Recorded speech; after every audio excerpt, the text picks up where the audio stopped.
때려 거의 죽은 것을 버리고 갔더라. 마침 한 제사장이 그 길로 내려가다가 그를 보고 피하여 지나가고 또 이와 같이 한 레위인도 그곳에 이르러 그를 보고 피하여 지나가되 어떤 사마리아 사람은 여행하는 중 거기 이르러 그를 보고 불쌍히 여겨 가까이 가서 기름과 포도주를 그 상처에 붓고 싸매고 자기 짐승에 태워 주막으로 데리고 가서 돌보아 주니라. 그, 그- 그 이튿날 그가 주막 주인에게 데나리온 둘을 내어주며 이르되 이 사람을 돌보아주라 비용이 더 들면 내가 돌아올 때에 갚으리라 하였으니 내 생각에는 이 세 사람 중에 누가 강도 만난 자의 이웃이 되겠느냐? 합독합니다. 이르되 자비를 베푼 자이니이다. 예수께서 이르시되 가서 너도 이와 같이 하라 하시니라. 아멘. 네, 우리 주변에 있는 분들에게 이렇게 한번 인사하도록 하겠습니다. 당신 때문에 비가 오는 것 같습니다. 네, 사실은 비가 좀 필요했던 시기인 것 같아요.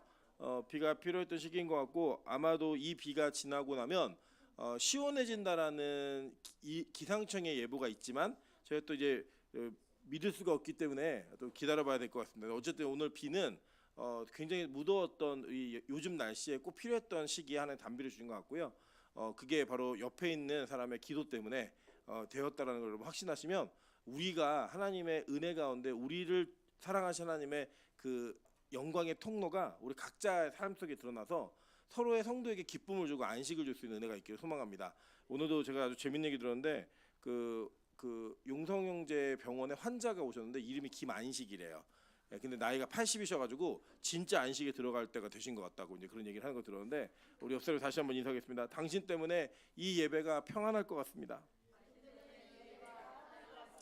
네, 그렇게 함께 예배하는 빛과 소금 교회 되시기를 주님의 이름으로 축원합니다. 네, 오늘은 누가복음 10장 25절부터 37절의 말씀을 가지고 누가 사마리아인인가라는 제목으로 하나님 말씀 증거하도록 하겠습니다. 사실 이 본문은 굉장히 주일학교에서 유명한 본문입니다. 그래서 주일학교 출신 분들께서는 이 본문을 안 들어본 분들이 거의 없으실 거예요. 오늘도 제가 이제 설교 제목이 딱 떠 있으니까 저희 첫째가 보더니 나 사마리아인 아는데 이렇게 얘기하더라고요. 그러니까 이제 주일학교를 다니면 뭐 6살, 7살짜리도 알 수 있는 그 내용의 본문이 오늘 여러분과 저에게 주어졌습니다. 대부분 이 본문의 내용들을 이해하시기에 어떻게 이해하시냐면 우리가 선한 사마리아인이 돼가지고 이웃을 도와주자라고 하는 그런 개념으로 이해를 하시는 그런 가르침을 배우셨을 거예요. 저도 그렇게 가르침을 받았고요. 물론 저는 이렇게 그렇게 설교하진 않았지만 그 가르침은 사실은 성경 본문의 내용과 전체를 조망해 보면 그렇게 이해하시는 것은 이 비유를 참 잘못 이해하신 겁니다. 전혀 그런 이 본문이 아님을 여러분 다시 한번 우리가 상기하면서 이 내용이 그렇다면 진짜 말하고 있는 내용이 뭔가 그리고 여기서 우리가 얻고자 하는 유익과 신앙의 기준은 무엇인가라고 하는 것들을 다시 한번 좀 본문을 통해 살펴보고 우리가 익숙하게 읽을 수 있는 본문이 때로는 굉장히 큰 함정이 될 수 있다라는 거. 그러니까 내가 다 아는 거야. 나는 이거 분명히 읽었었고 들은 이야기고 내가 이것을 통해서 은혜를 받았었어라고 하는 그 선입견이 진짜 하나님 말씀을 말씀답게 못 보게 만드는 일이 있거든요. 그 말씀의 의미를 같이 한번 찾아가 보시면서 이 본문이 과연 우리에게 말하고 있는 것이 무엇인가를 예수님의 이야기를 통해 다시 한번 은혜를 받고 경험하는 귀한 시간 되시기를 주님의 이름으로 축원합니다. 자, 오늘 본문을 보시면 이 본문은 굉장히 정확하고 분명하게 이 예수님을 일관적으로 시험하고 있는 유대인들의 모습이 어떤지를 성경은 그대로 우리에게 증언해주고 있습니다. 한번 보시면요, 25절에 뭐라고 얘기하냐면 어떤 율법 교사가 일어나 예수를 시험하여 이르되라고 얘기했어요. 그죠? 그러니까 이 사람의 질문의 의도와 목적이 뭐였어요? 시험이었다라는 거예요. 그러니까 정말 궁금해서 묻는 사람이 있고 그 내가 알고 있는 걸 저 사람도 알고 있나라고 해서 묻는 사람이 있고 또 때로는 그 사람을 난처하게 만들기 위해 묻는 게 있어요. 그러니까 저희 아이들이 보통 크다 보면 그러거든요. 처음에는 진짜 몰라서 물어요, 뭐를. 근데 어느 시기가 되면 자기가 알고 있는데 아빠가 알고 있나 엄마가 알고 있나 이게 궁금해하고 또 묻는 경우가 있고 예전에 물었었는데 그 물은 대답을 동일하게 하는가 안 하는가 이거를 확인하기 위해서 그 묻는 아이들도 있어요. 그런데 지금 이 유대인들이 예수님께 묻는 그 의도와 목적은 분명했어요. 뭐였죠? 시험이었어요. 시험. 근데 이 시험이라고 하는 그 시험 속에 있는 질문이 뭐냐면 무엇을 하여야 영생을 얻습니까? 라는 질문입니다. 그러니까 이 질문은 여러분 되게 익숙한 질문이실 거예요. 한번 성경을 찾아볼까요? 마태복음 19장 16절 한번 보겠습니다. 마태복음 19장 16절. 자, 다 같이 한번 읽겠습니다. 시작. 어떤 사람이 주께 와서 이르되 선생님이여 내가 무슨 선한 일을 하여야 영생을 얻으리이까? 자, 이렇게 물었죠. 이 사람이 누군지 혹시 기억나세요? 네, 맞아요. 부자 청년이 이걸 물었어요. 이 부자 청년이 이걸 물었을 때 우리 먼저 부자 청년 이야기를 좀 해보도록 할게요. 질문이 똑같죠. 그러니까 예수님이 뭐라고 대답하나 그 뒤에 구절 한번 볼까요? 17절, 19장 17절. 자, 예수께서 이르시되 어찌하여 선한 일을 내게 묻느냐? 선한 이는 오직 한 분이시니라. 내가 생명에 들어가려면 계명을 지키라. 18절. 이르되 어느 계명이니까? 예수께서 이르시되 살인하지 말라, 간음하지 말라, 도둑질하지 말라, 거짓 증언하지 말라, 내 부모를 공경하라, 내 이웃을 내 자신과 같이 사랑하라 하신 것이니라. 그 청년이 이르되 이 모든 것을 내가 지키었사온데 아직도 무엇이 부족하니까? 라고 다시 되묻죠. 그죠? 자, 오늘 본문으로 다시 돌아와 보실게요. 본문에 보면 이렇게 얘기하는데 예수님께서는 이 십계명을 율법을 요약했을 때 율법을 요약하면 두 가지로 요약이 된다 그랬어요. 그게 뭐였죠? 하나님 사랑하고 이웃 사랑으로 요약이 된다라고 예수님이 가르치셨단 말이에요. 예수님 오늘 뭐라고 말씀하시냐면 물으세요. 우리 반문하시면서 예수께서 이르시되 율법에 무엇라고 기록되었으며 내가 어떻게 읽느냐라고 이렇게 반문했더니 이 율법 교사가 이 정도도 모를까 그러면서 요약을 한 내용을 근거로 얘기를 합니다. 대답하여 이르되 내 마음을 다하며 목숨을 다하며 힘을 다하며 뜻을 다하여 주 너희 하나님을 사랑하고 또한 내 이웃을 내 자신같이 사랑하라 하였나이다라고 얘기해요.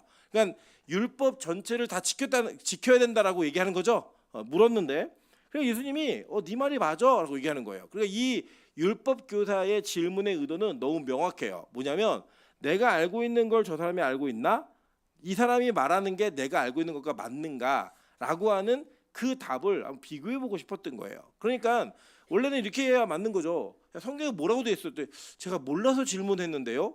이렇게 말하는 게 맞는 거잖아요. 정말로 몰라서 질문했다면. 근데 이 사람은 예수님을 시험하기 위해 질문했고 그 시험하는 과정 속에서 나온 예수님의 반문에 자기가 술술술 대답을 해요. 그래서 예수님이 그게 정답이야 라고 말했단 말이에요. 그랬더니 일을 그대로 가서 행하면 돼. 그러면 영원히 살 거야 라고 얘기했어요. 자 보세요. 28절입니다. 예수께서 이르시되 내 대답이 옳도다. 이를 행하라. 그리하면 살리라 하시니 29절이에요. 그 사람이 자기를 옳게 보이려고 예수께 여짜오되 그러면 내 이웃이 누구니까? 라고 다시 질문하는 거예요. 그러니까 이 대답이 이어져가는 질문을 보시면 과정이 무슨 과정이냐면 첫 번째 그가 예수님을 시험하고자 했던 건 내가 알고 있는 걸 저 사람이 알고 있는가? 그리고 그 질문 속에서 진짜 이번에는 그렇다면 이웃이 뭔지 좀 정의를 해주세요 라고 하는 질문을 던진 거예요. 그리고 여러분 잘 보시면 이 질문과 아까 부자 청년이 한 질문이 똑같았죠. 그리고 그 부자 청년에게 예수님이 대답하셨던 내용도 지금 대답하고 있는 부자 청년의 대답이 이 율법 교사하고 비슷해요. 그러니까 이거 해 그랬더니 뭐라고 얘기해요? 나 어려서부터 그거 잘했는데요? 라고 얘기를 하는 거예요. 나 이거 지켰어요. 나 알고 있어요. 라고 얘기했을 때 예수님이 부자 청년에게 뭐라고 말씀하셨어요? 너에게 한 가지 부족한 게 있는데 내 재산을 팔아서 가난한 자에게 나누어 주고 나를 따라와. 나를 좇아. 라고 얘기했단 말이에요. 예수님이. 그러니까 이 사람이 그 돈이 아까워 재산이 아까워가지고 심히 근심하며 떠나갔죠. 그 다음에 예수님께서 무슨 얘기를 하셨죠? 부자가 하나님 나라에 들어가는 것보다 낙타가 바늘귀로 들어가는 것이 쉽다라고 얘기하니까 사람이 다 놀래요. 왜 놀래냐면 그 당시에도 부자는 복받은 사람이었거든요. 하나님께. 근데 이 하나님께 복받은 사람이 못 들어간다고? 그럼 도대체 누가 들어가냐라고 질문하니까 예수님이 제대로 뭐라고 얘기하냐면 사람이 할 수 없는 일을 누가 하신다는 거예요. 하나님만이 하신다라는 거예요. 그러니까 이게 뭐냐면 그 구원은 하나님에게만 달려있다라는 얘기를 하시는 거고 지금 영생에 대한 질문을 한 이 부자 청년은 결국에는 슬피 울며 이를 간다. 너 조금 못 가. 라고 하는 하나님 나라의 백성에서 탈락을 얘기했단 말이에요. 여러분 잘 보세요. 동일한 구조 안에서 오늘 누가는 예수님께 동일한 질문을 던졌던 이 율법 교사가 뭐를 증명하는 거냐면 얘도 이 부자 청년과 같이 탈락한 사람이에요. 이걸 얘기하고 싶은 거예요. 자, 잘 들어보세요. 제가 풀어갈 테니까. 이 내용은 부자 청년에 대한 질문이 부자 청년이 예수님께 한 질문이 율법 교사가 예수님께 한 질문과 똑같아요. 그리고 그 예수님의 대답과 그들의 반응도 비슷해요. 그래서 그렇게 비슷하게 율법에 매여 있는 자들, 그리고 진짜 율법의 의미를 모르고 행했던 자들에게 부자 청년에게는 일침을 가했어요. 야, 너 율법 지켜서 진짜로? 그러면 한 가지만 더 하면 돼. 네 재산을 팔아 가난한 자에게 나눠주고 나 따라와. 그건 뭐예요? 부자 청년은 이미 율법을 어기고 있었던 거예요. 뭘 어겼냐? 첫째, 나 외에 다른 신을 섬기지 말라라고 하는 더 중요한 율법을 어기고 있었다고요. 그게 뭐예요? 이 사람은 하나님보다 뭘 더 사랑했어요? 돈을 더 사랑했다고요. 그러니까 예수님이 네가 형태적으로 막 이웃 사랑하고 가늠하지 말고 살인하지 말고 이거를 다 했다라고 얘기하잖아. 근데 너 진짜 못한 게 있는데 이 율법 네가 못한 거야. 그래서 너는 하늘나라에서 탈락이야. 이거를 보여주신 거예요. 그냥 우리가 지금 이 율법주의에 사로잡혀 있어서 도덕 윤리적 관점 속에서 하나님의 계명을 지켰다라고 얘기하는 사람들에게 너는 세상이 말하는 그 기준을 지켰을지 몰라도 진짜 중요한 율법에서 넌 탈락이야. 이 얘기를 하신 거라는 거예요. 마찬가지로 오늘 이 본문도 동일한 이야기 하는 거예요. 율법 교사를 강조했고요. 이 율법 교사가 부자 청년과 동일한 질문을 해요. 그리고 그 질문에 답하는 예수와 그 대답을 듣고 있고 다시 반문하는 이 스토리가 너무나 비슷한 상황으로 이어지고 있는 거예요. 자, 그렇다면 오늘 여러분이 아시는 이 사마리아인, 선한 사마리아인이라고 이야기하는 비유는 누군가 예수님께서 야, 너 그러면 선한 사마리아인처럼 네 이웃을 도와서 구원받아라고 하는 이야기가 아닌 거예요. 지금 이 이야기는 이 사람이 뭘 못하고 있고 이 사람이 지금 어떠한 오류에 빠져 있는지를 깨닫게 만드는 비유의 내용인 겁니다. 자, 그래서 제가 어저께도 이 설교 시간에 비유에 대한 그 두 가지 의미를 제가 설명을 드렸어요. 비유는 아는 사람들끼리는 그 비유가 아주 찰떡이에요. 그걸 딱 말하면 금방 알아듣는 거예요. 그죠? 예를 들어서 막 살이 찌니까 너 임철 목사님 같아. 얘기하면 다 알죠, 우리. 아, 살이 비대하게 찌고 있구나. 관리가 안 되고 있구나. 이거 다 아는 것처럼 어느 공동체 안에서 같이 하는 이야기는 금방 그 뜻을 캐치할 수 있는 거죠. 반면에 밖에 있는 사람들은 이 내용을 몰라요. 이 내용을 알아듣지 못한다고. 그럼 오늘 이 비유는 예수님이 어떤 관점으로 하셨냐면 지금 율법 교사와 대화하고 계신 거예요. 그 율법 교사에게 이 비유를 통해 무언가를 깨닫게 하고 싶으셨던 거예요. 그죠? 그러면 율법 교사의 입장에서 예수님과 대화를 나누면서 이 비유에 등장하는 사람들이 어떤 인물들인가를 알면 진짜 의미가 뭔지를 더 가까이 가서 알 수 있겠죠. 그럼 한번 찾아보시자는 거예요. 자, 한번 보도록 할게요. 자, 이제 예수님 비유를 설명하십니다. 30절부터 보겠습니다. 예수께서 대답하여 이르시되 어떤 사람이 예루살렘에서 여리고로 내려가다가 강도를 만나매 강도들이 그 옷을 벗기고 때려 거의 죽은 것을 버리고 왔더라 라고 얘기했어요. 자, 일단은 이 사람이 지금 어디서부터 어디로 움직였다라는 걸 통해 우리는 이 사람이 어떤 사람인지를 알 수 있겠어요. 한번 볼까요? 어디서부터 어디로 움직였죠? 예루살렘에서 여리고로. 자, 여러분 이제 기억나실지 모르겠지만 예수님 시대의 팔레스타인 땅은 3등분으로 구분이 돼요.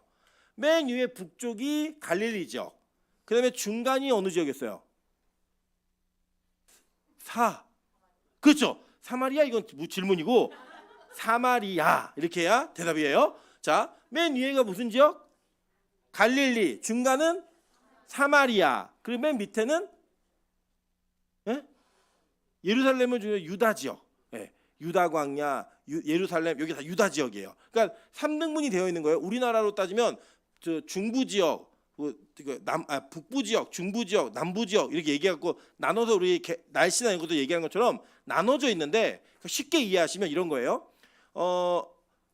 그 당시에 유대인들은 어떻게 인구 분포를 이루었냐면 위에 있는 갈릴리하고 그리고 남유다에만 살았어요. 유대인들은. 그리고 이 남유다는 어떤 사람들이 살았느냐? 소위 말하는 있는 사람들. 우리도 강남은 누가 살아요?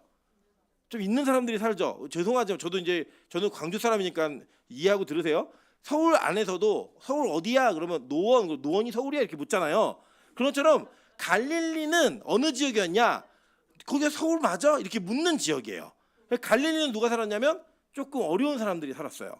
그러니까 예수님이 갈릴리 출신이잖아요. 그래서 예수님이 메시아가 갈릴리에서 나왔어라고 얘기하니까 야, 무슨 갈릴리에서 선한 것이 나와? 이 무슨 이 나사렛에서 선한 것이 나오겠니? 이렇게 묻는 게 그 지역을 비하하는 발언이에요. 실제로. 왜냐, 그런 차이가 있었기 때문에 신앙적으로, 문화적으로, 영적으로 굉장히 큰 차이가 있었어요. 왜냐하면 이 남유다에는 뭐가 있었다? 성전이 있었기 때문에 되게 중요한 위치였어요. 자, 그런데 이 중간이 문제예요. 중간은 무슨 지역이냐면 사마리아 지역입니다. 이 사마리아인들이 특징이 있어요. 어떤 특징이냐면 이 사람들 혼혈인들이에요. 우리로 따지면. 제가 이번에도 저희 가정이 휴가를 갔다 왔잖아요. 여름에 다녀왔는데 놀라운 사실이 뭐였냐면 제가 속초를 한 5년 만에 갔어요.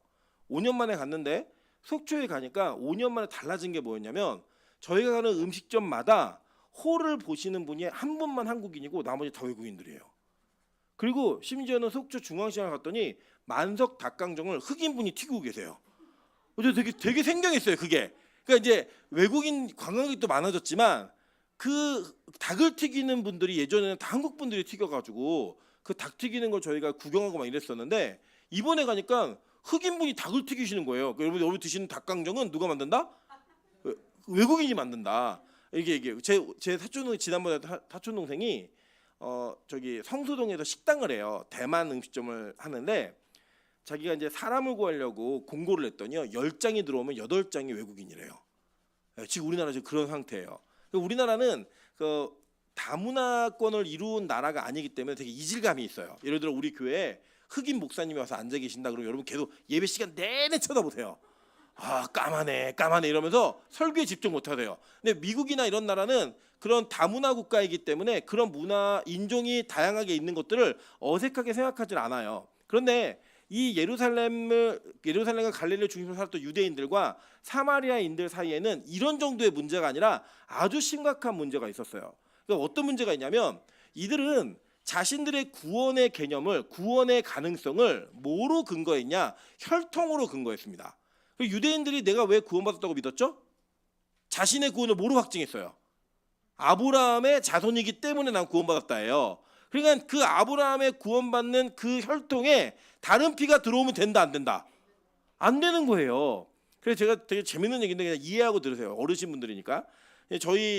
저희 그 아버지 집안이 그 장손 집안이어갖고 저희는 그 전라도에 선산이 있어요 하나가. 근데 이 종중 모임을 하면 어르신들이 모이시는데 그 모임에서 저는 한 번도 가본 적은 없어요. 제 사촌이 갔다 와서 얘기해줬는데 정말 재미있는 회의 안건들이 나온대요. 그 안건의 내용이 뭐냐면 만약에 흑인 사위가 들어왔을 때 이를 족보에 넣냐 안 넣냐 가지고 할아버지들끼리 싸운대요.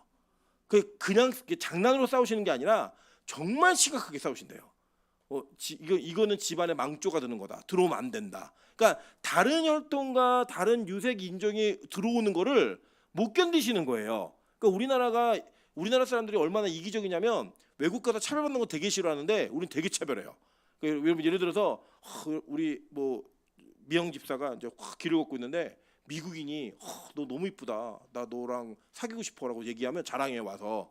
근데 필리핀 사람이 그러면요 신고해요.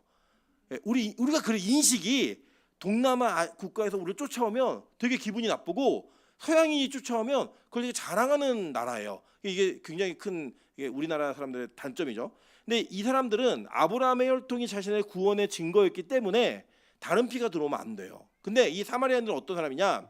아수르가 이 사마리아를 북이스라엘을 무너뜨릴 때 아수르가 무너뜨리면서 이 사마리아인들 즉 그 지역에 있는 사람들의 절반을 외국으로 이주시켰어요. 강제 이주. 그리고 다른 문화권에 있는 다른 인종들을 절반을 이주시켜갖고 혼혈을 만들었어요. 의도적으로. 왜요? 독립을 못하게 하기 위해서.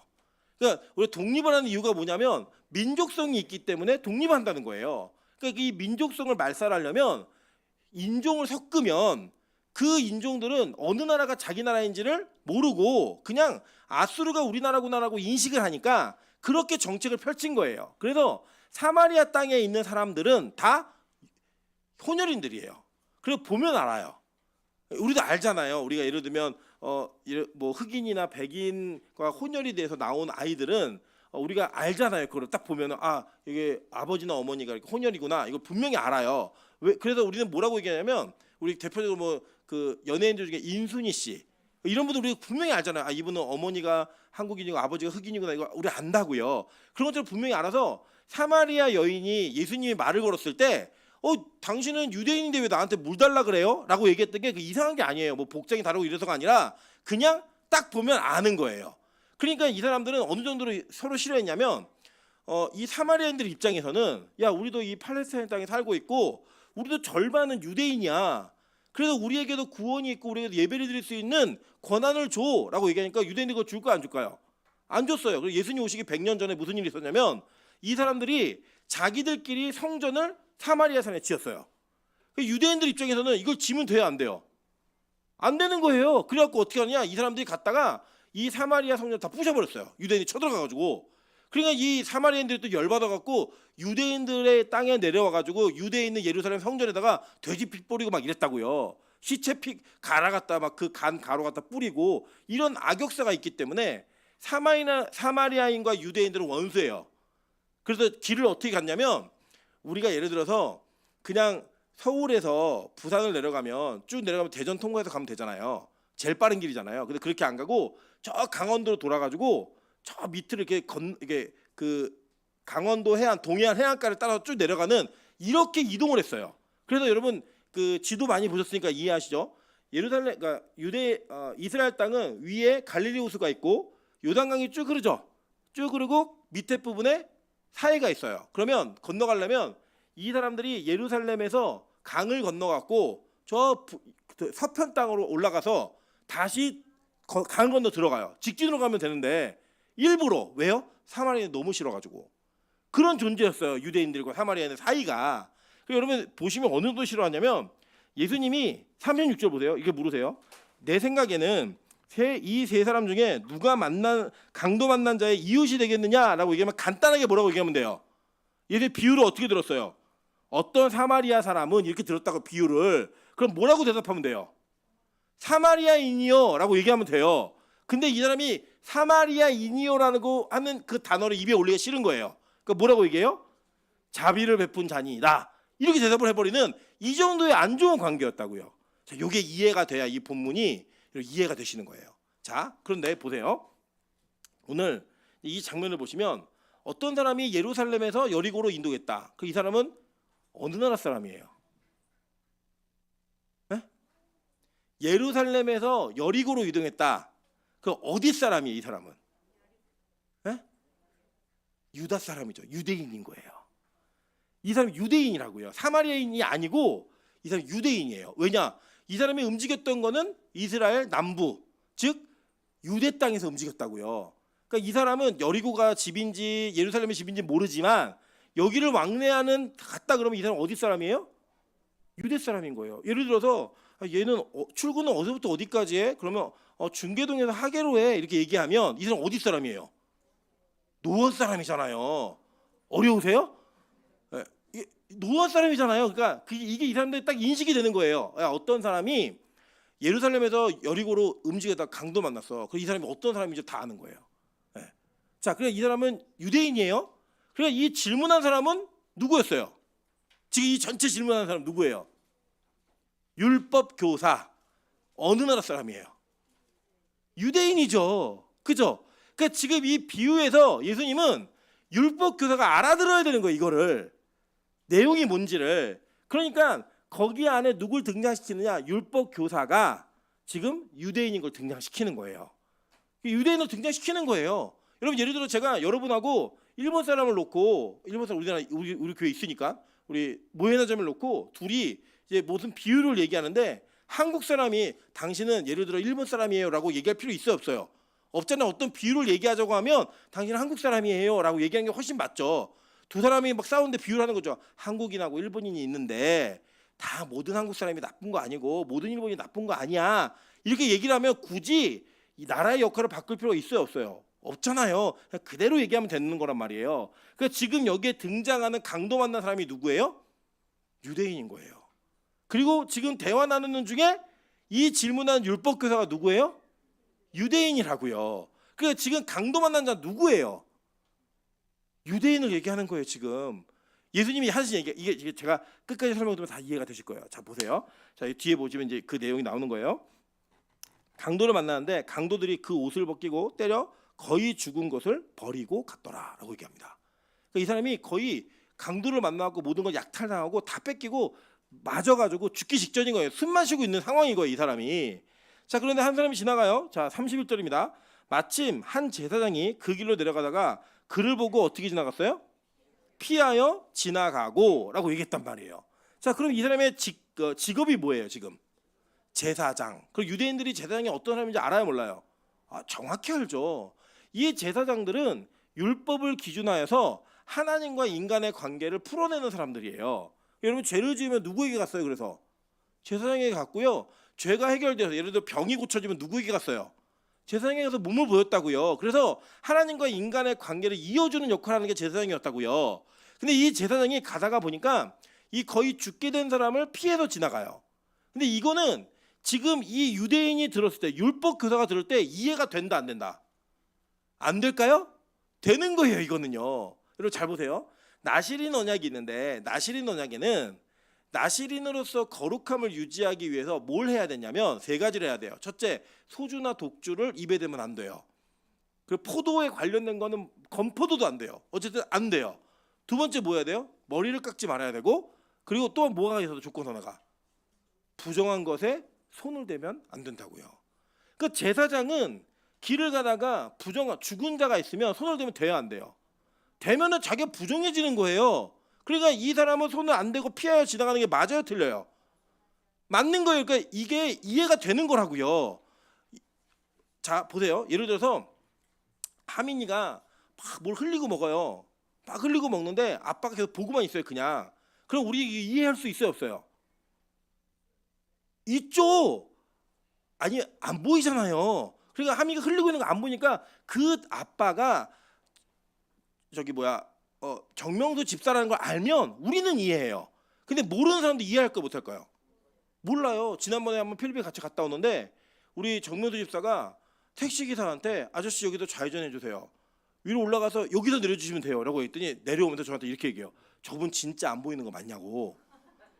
다 보이는 것 같다고.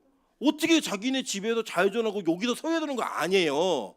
그래서 제가 저 사람 이상한 사람이에요. 좀 맞아요. 예. 근데 진짜 안 보이는 것도 맞아요. 얘기를 했어요. 그러니까 이게 우리가 모르는 사람이 볼 때는 정상이 별로 안 달라 보이니까 애가 왜 이게 뭐 다 묻었는데 저거 안 닦아주지? 라고 얘기할 수 있다고요. 그런데 이걸 아는 사람은 당연히 못 닦지. 모르니까 얘기하는 것처럼 이 제사장이 사마리아인이 강도를 만날 때 피해가는 건 지금 이 유대인 율법 교사가 이해하기 어려운 내용이 아니라고요. 당연히 그건 피해가야 되는 거예요. 만지면 안 돼요. 이 사람이 만지면 이 사람 부정한 자가 되어서 예배를 진례를 못 한다고요. 지금. 그러니까 이게 이해가 되는 거지, 이 사람은. 그런데 그렇게 지나갔어요. 그 다음에 등장시키는 사람이 나타나죠. 이 사람 누구예요? 레위인이 등장한다고요. 이 레위인 역시 그곳을 이르러 그를 보고 피하여 지나가되 라고 얘기하는 거예요. 그러니까 지금 이 제사장과 레위인이 이 강도 만난 자를 피해 도망가는 게 우리가 볼 때는 어떻게 사람이 그래? 이렇게 얘기할 수 있는데 지금 이 말을 듣고 있는 율법교사는 당연히 그럴 수 있지 라고 이해되는 사실이라고요. 자, 여기 이거 완전히 우리랑 이해가 틀리죠. 이 이해가. 자, 그러고 난 다음에 예수님이 갑자기 어떤 사마리아인을 등장시켜 버려요. 그러니까 이 사마리아인은 어떤 사람이에요? 상종도 하고 싶지 않은 쓰레기 같은 인간이에요. 개예요. 개 취급도 안 했어요. 이런 존재들이 등장했는데 이 사람이 지금 뭐 하고 있었냐? 여행 중이었어요. 근데 여행 중인데 이게 어떤 거냐면 예를 들어 우리도 지금 여행을 할 때 국가가 들어가지 말라 그런 지역이 있어요. 예를 들면 필리핀에 가시면 민다나오 지역은 들어가면 안 돼요. 거기는 이슬람 자치 세력이 정부군과 총 들고 전쟁하는 지역이에요. 그래서 선교사님도 한 번 들어가셨는데 막 말씀을 가르치는데 총소리가 난대요. 빵빵빵 총소리 나는데 아무도 동요하지 않고 계속 가르치라고 얘기한대요. 왜냐하면 이게 하도 비일비재하게 있는 일이니까 당황스럽지가 않은 거예요. 그러니까 거기에는 우리가 못 들어가죠. 그러니까 그런 위험성을 안고 갈 수밖에 없는 여행을 누가 하고 있냐? 사마리아인이 하고 있는 거예요. 지금 이 사마리아인이 들어오면 저게 어디 여길 들어와? 라고 얘기해서 지금 같이 맞아주고도 이상하지 않은 그런 상황인 거예요. 사마리아인이. 근데 이 사마리아인이 그 위험을 감내하고 지금 이 여행 중에 여리고, 그러니까 예루살렘에서 여리고로 가는 길로 들어왔다라고 하는 거 유대 지역 들어온 거예요. 사마리아인이. 들어오면 안 되는데 지금도 이스라엘에 가시면 사마리아인들 자치구가 따로 있어요. 네. 거기 보호구역이에요. 사마리아는 너무 조금 남아가지고 아예 보호구역으로서 그들끼리 근친을 할 정도의 그런 아주 작은 인원이 남아있는 지역이 있습니다. 그렇게 이 사람들은 자기들의 경내에서 유대 땅으로 들어오는 것 자체가 목숨 걸고 들어가야 되는 거예요. 그렇게 들어와야지만 이 사람들 이 유대 경내에서 활동할 수 있는, 그러니까 마음대로 활동을 못하는 존재들인 거예요. 미움받아요. 들어오면 그 들어오는 그것을 감내하고 들어와가지고 지금 기름과 포도주를 그 상처에 붓고 싸매고 자기 짐승에 태워 주막으로 데려가서 돌봐주고 있는 거예요. 자, 그러면 우리 이거를 선행으로 이해할 수 있죠. 선행으로 이해할 수 있죠. 이 사람이 선행을 했기 때문에 너도 가서 이 사람처럼 선행을 해라라고 얘기할 수 있는데, 잘 보시면 지금 이 비유에서 율법 교사는 누구였어요? 강도 만난 유대인이라고요.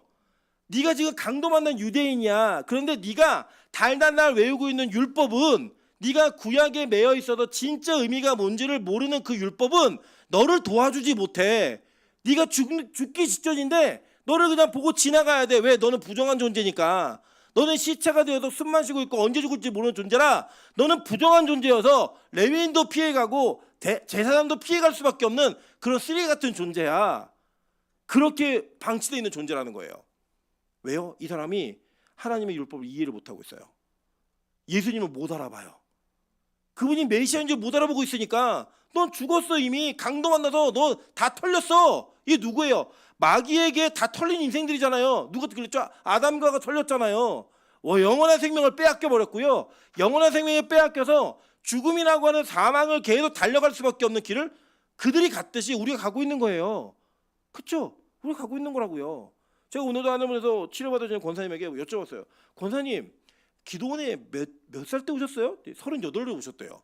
그리고 권사님 기억하시는 게 그때 제가 고3이었대요. 네, 제가 고3이었고 권사님은 38에 들어오신 거예요. 우리 38 누구예요? 혜영이.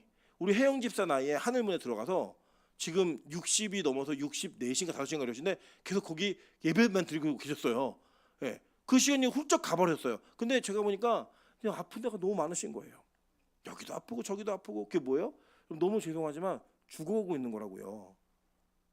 모든 걸 다 빼앗겼어요. 제일 중요한 걸 빼앗겼어요. 뭘 뺏겼냐면 영원한 생명이라고 하는 가치를 빼앗겼다고요. 강도를 만나가지고. 그리고 우리 다 죽어가고 있어요 지금. 여러분도 마찬가지죠. 우리 교회가 생긴 지 한 30년 됐잖아요. 아마 우리 장로님도 30대 초반 요 나이 연세 때 우리 권사님들 다 이 교회에서 애들 들쳐왔고 예배 드리면서 여기를 지키셨어요. 지금도 몸이 그때 몸인 것 같지만 그렇다 안 그렇다? 안 그래요. 이렇게 아프고 힘들고 옛날 같지 않아요. 그게 우리가 실제로 이 땅에서 경험하고 있는 강도 만난 자들의 모습이라고요. 죽어가고 있는 자들이 실제 우리예요. 근데 그 죽어가고 있는 자들이 율법에 정통했던 그 제사장들, 그 율법의 전통을 이어가고 있는 레위인들이 그를 못 살리더라는 거예요. 살릴 수가 없는 존재라는 거예요. 근데 그렇게 살릴 수 없는 존재에 정말 미운 존재가 와버렸어요. 그게 누구예요? 예수님이에요. 어떻게 미웠냐면 어느 날 오더니 자 너네들 다 독사의 자식들이고 마귀 새끼들이야. 니들 율법주의로 이루었던 모든 자랑하는 의 그거 다 쓰레기야. 아무것도 너에게 유효하지 않아 라고 얘기하며 자신들이 가지고 있는 신앙과 전혀 다른 신앙을 이야기하는 예수님이 이 땅에 오신 거예요. 열받는 거죠. 내가 평생에 이루었던 의, 내가 평생에 열심을 다했던 율법이 그것이 구원의 증표가 아니라니 어마어마한 충격인 거예요.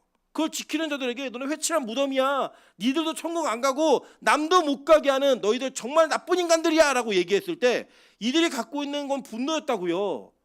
야, 우리는 구원받는 백성이고 우리는 태어날 때부터 구원받았어. 너는 뭔데 도대체? 네가 왜 와갖고 우리의 구원이 됐느니 안 되느니 우리가 회칠한 무덤이냐니 왜 그딴 얘기를 해? 왜 우리의 죄를 우리의 이 잘못된 모델을 폭로하는 거야? 이게 그들의 모습이었잖아요. 외침이었잖아요. 그게 뭐였어요? 예수님 죽인 거예요. 그래서 그들이 그 정도로 미워했다고요. 어느 정도 미워했느냐? 나사렛 예수 이단 괴수라고 얘기하는 그런 존재 집단으로 전락시켜버린 거예요. 근데 그 예수가 죽음을 무릅쓰고 이 죽어가는 이들에게 뭘 부어줘요? 기름과 포도주를 부어준다고요. 그래서 그의 상처를 싸매고 그를 데리고 자기 짐승에 얹어서 그를 건지고 살리고자 하는 그 시도를 목숨 걸고 하는 거예요. 그게 누구예요? 예수가요. 그러니까 이 비유의 내용은 뭐냐면 누가 내 이웃이죠? 내가 이웃을 사랑하고 싶은데 얘기했는데 예수님이 이 비유를 통해서 너는 이웃을 사랑할 수 있는 존재가 아니야. 네가 가지고 있는 율법은 네가 가지고 있는 그 율법주의는 절대로 이웃을 사랑할 수 없어. 너는 그런 존재가 아니라고. 오히려 너는 이 사마리아인에게 사랑받아야 되는 존재야. 이걸 얘기하는 가르침인 거예요. 이 율법 교사가 여러분 이걸 얘기를 듣고 나도 선하게 누굴 도와주고 누구에게 베풀고 어려운 사람들 만나서 이걸 베풀어야겠다. 여러분 그렇게 의의를 보이는 것 그게 기독교가 여러분이 원하는 게 아니라고요. 그거는 할 수 없는 거라고 이미 성경이 선언을 했어요. 여러분 이런 겁니다. 예를 들어 제가 권사님 제가 너무 어려운데 5만 원만 빌려주세요. 얘기하면 여기 있는 권사님들 흔쾌히 빌려주실 거예요. 제가 그 빌려달라는 이야기를 3주만 하잖아요. 그럼 교회 옮기세요. 야 우리 교회 목사는 거지야. 우리 교회 목사는 나 벌 때마다 돈 빌려달라 그러더라. 야 이게 사람이라고요.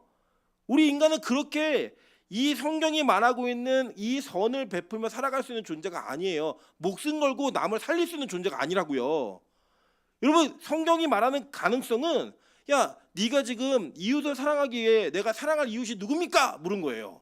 자기가 옳게 보이고 싶어갖고 내가 얼마나 의로운 자인 줄 보이고 싶어서 예수님이 그렇게 말씀하셨으니까 내가 물을게요. 내가 사랑해야 되는 이웃이 누구예요? 물은 거예요. 예수님이요 그 질문에 말도 안 되는 답을 하시는 거예요. 지금 야 누가 강도 만난 자의 이웃이야? 내 이웃이 누구예요? 내가 사랑하려고요. 그랬더니 야 누가 강도 만난 자의 이웃이니? 그러니까 이웃을 사랑하고 싶어서 얘기했는데 그 이웃이 오히려 너를 사랑해야 되는 그 존재로서 있을 수밖에 없다는 걸 지금 증명하시는 거예요. 그래서 이 율법교사의 질문은 이 율법교사가 대기했던 질문은 자기를 옳게 보이려고 했던 질문이에요. 예수님이 시험하고. 근데 예수님은 너 옳은 사람 아니야.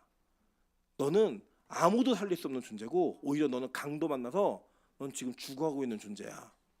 그래서 너는 지금 선한 사마리아인을 만나야 너 살아. 근데 그 선한 사마리아인이 네가 정말 원치 않는 사람이야. 네가 원하지 않는 걸 얘기하는 사람이야. 네가 정말 틀렸다고 생각하는 저렇게 하면 어떻게 말을 하지? 이렇게 얘기하는 사람이 바로 선한 사마리아인 바로 그게 누구야? 예수 나라고 성경은 증명하는 거예요. 그 너는 지금 내 도움이 필요해서 내 도움으로 인해 사는 존재지 네가 누구 도울 존재가 아니라고 이걸 얘기하는 가르침인 거예요. 이게. 그 여러분 이걸 가르침을 읽으시면서 와 나도 선한 사마리아인처럼 누굴 도와야겠다 이렇게 은혜 받는 건 성경을 잘못 이해하시는 거라고요. 오히려 선한 사마리아인에게 사랑을 받아라 라고 하는 가르침인 거예요. 내 이웃이 누굽니까? 야, 네가 지금 이웃 찾을 때가 아니고 네가 강도 만난 사람인데 네 이웃이 누구인지를 잘 봐. 널 도와주는 사람이 이웃이야. 그래서 묻는 거예요. 예수님이 이 세 사람 중에 누가 강도 만난 자의 이웃이니? 누가 너의 이웃일 것 같아? 라고 물어보니까 이 사람이 뭐라고 얘기해요?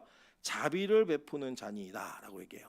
자비라는 이 헬라어가 엘레오스라는 단어예요. 근데 이게 히브리어로 치환을 하면 어떤 단어냐면 여러분 잘 아시는 단어인데 헤세드라는 단어입니다. 네, 이 단어는 그러니까 헤세드가 있는 사람이 내 이웃입니다 라고 얘기한 거예요.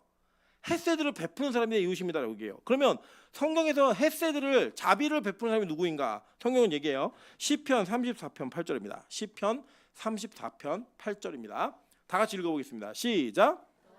여호와의 선하심을 맛보아 알지어다. 그에게 피하는 자는 복이 있도다. 이 선하심이 헤세드예요. 자, 계속 볼게요. 시편 107편 1절입니다. 시편 107편 1절. 시작. 여호와께 감사하라. 그는 선하시며 그 인자하심이 영원함이로다. 네, 이게 바로 헤세드예요. 네. 자, 마지막 한 절만 더 볼게요. 나훔 1장 7절입니다. 나훔 1장 7절. 시작. 여호와는 선하시며 환난 날에 산성이시라. 그는 자기에게 피하는 자들을 아시느니라. 자, 그러니까 이 여호와의 헤세드가 누구에게 나타나는 거예요? 환난 당한 자들에게 나타나는 거라고요. 오늘 환난 당한 자가 누구예요? 강도 만난 자예요. 그 사람이 누구예요? 율법의 생명력을 이해하지 못한 채 율법주의에 매여 있어서 마귀에게 영원한 생명을 강탈당한 그 율법 교사가 강도 만난 자인 거예요. 환난 당한 자라고요. 그럼 누가 환난 당한 자예요? 지금 저와 여러분이 환난 당한 자라고요. 우리가 진짜 하나님의 율법의 뜻을 깨닫지 못하고 몇 가지 알량한 거 지키는 것 때문에 나는 깨끗한 자고 난 거룩한 자야. 그래서 자기 스스로도 그 율법의 보호를 받지 못함에도 불구하고, 여러분 율법이 여러분을 보호한다고 생각하세요? 절대 그렇잖아요. 율법은 여러분 보면 볼수록 여러분을 초라하게 만들어요. 목적이 그거예요. 율법 자체가 목적이 뭐냐면, 이 율법을 보면 너는 죄인이야, 너는 이 율법을 보면 가능성이 없는 존재야, 이거를 증명하는 게 율법이라고요. 그러니까 그 율법을 제대로 읽어내면 여러분은 그 율법 때문에 항상 초라해져야 돼요. 항상 환난 나간 자가 돼야 된다고요. 나 죽었다, 난 끝났다, 나는 이제 탈락이네, 이게 여러분 안에 있을 수밖에 없는 거라고요. 그때에 그 탈락되고 그 소망이 없고 다음이 없는 저와 여러분에게 누가 오신 거예요? 예수님이 오셔서 우리를 그 죽음으로부터 건져내시는 분이라고요. 그 죽음으로부터 살리는 분이라고요. 그래서 여기 뭐라고 얘기해요? 내가 다시 올 때 갚으리라 라고 얘기했죠. 그죠? 이게 뭘 얘기하는 거예요? 재림할 때 영원한 생명으로 모두를 풍성하게 만든다는 얘기를 이 비유 안에 담아 놓으신 거예요. 이 비유 속에 진짜 사마리아인의 정체가 무엇인지를 예수님은 아주 명쾌하게 얘기하는 거예요. 내가 자비를 베푸는 자고 너는 강도 만난 자야, 너 나 만나야 살아, 이 얘기를 하는 거라고요. 근데 이걸 가지고 선행 베풀라는 우리의 또 열심과 우리의 의를 강조하는 설교를 하고 은혜를 받는다고요? 여러분 이거는 성경을 잘못 읽어도 너무 잘못 읽은 거죠. 이 비유의 내용은 우리에게는 소망이 없는 거예요. 죽어가는 우리에게 유일한 소망이 누구다? 선한 사마리아인이었던 예수를 붙들고 그를 만나는 게 유일한 소망이라고 가르치고 그걸 깨닫는 게 우리가 이 본문을 제대로 읽어내는 거라고요. 저는 우리 빛과 소금이 이 밤에 이 선한 사마리아인을 만나는 은혜가 있기를 소망합니다. 여러분 우리는요, 우리 스스로 남의 이웃이 될 수 없는 존재들이에요. 우리는 예수가 우리의 이웃이 되어 주셔서 우리를 살려주시는 것만이 가능한 그런 가능성이 없는 존재라고요. 그 가능성이 없는 존재들에게 오늘 이 밤에 예수님 찾아오시는 거예요. 그 찾아오셔서 내가 너의 이웃이고 내가 선한 사마리아인이야, 이걸 가르치시는 거라고요. 저는 우리 빛과 소금 교회가 진짜 그 예수만을 붙드는 은혜가 있기를 소망합니다. 그 예수의 은혜로 말미암아 내가 진짜 죽는 자였음을 깨닫고, 죽어가고 있는 자임을 깨닫고 나를 살리시는 그 예수 그리스도의 자비가 나에게 오늘 이 밤에 임할 수 있도록 주의 은혜를 허락해 주십시오. 제가 오늘 대화 나눴어요. 어떤 분들에게 이런 대화 나눴습니다. 남편이 아내가 실제로 교회를 출석하고 있는 것만으로 절대 안심하지 마십시오. 그들 안에 이 자비가 있어서 생명력으로 옮겨진 자인지 생명의 땅으로 옮겨진 자인지 그것이 증명되지 않으면 긴장하시며 기도해야 됩니다. 우리가 그럴 수 있거든요. 그냥 흔히 어려서부터 교회 나오고 있으니까 쟤는 구원 받았겠지, 쟤는 열심히 기도하고 열심히 뭔가 하고 있으니까 구원 받았겠지. 아니라고요. 그런 게 없다라고 성경은 얘기했어요. 진짜 구원은 선한 사마리아인을 만나야 이루어진다고요. 여러분 이 인간들이 어떤 인간들이냐면요, 정말 기여할 힘만 있으면 사마리아인의 도움을 안 받는 사람들이었어요. 이 사람들은 물조차 뜨는 것을 왜 나한테 물을 떠달라고 얘기해요? 이런 일 없잖아요. 유대인이 왜 이런 존재들이었다고요. 그런데 그들이 어떤 존재가 돼야? 완전히 자기가 죽는 걸 깨닫는 존재가 돼야 그 존재 속에서 선한 사마리아의 도움을 받는 거예요. 그래서 우리의 인생이 무너지는 거예요. 예수님 아니면 소망이 없다라고 고백할 만큼 그 낮은 자리까지 철저하게 무너지고 죽는 것이 확정되게 깨달아져야지만 누굴 붙들어요? 예수를 붙든다고요. 그래서 저와 여러분의 인생에 그 예수가 찾아오시기 바로 전에 증거가 뭔지 아세요? 우리의 인생이 무너져요. 내가 죽을 수밖에 없는 존재라는 게 깨달아져요. 내가 진짜 죄인이라는 게 100%, 1000%, 10,000% 인정이 돼요. 그래야 그 예수가 진짜 나에게 소망이 되는 거예요. 저는 우리 빛과 소금 교회 그런 교회 되길 소망하고 오늘 이 밤이 그 밤이 되길 소망합니다. 오늘 선한 사마리아인을 만나는 귀한 밤 되시기를 주님의 이름으로 축원합니다. 제가 찬양으로 기도하며 나가도록 하겠습니다. 주님, 이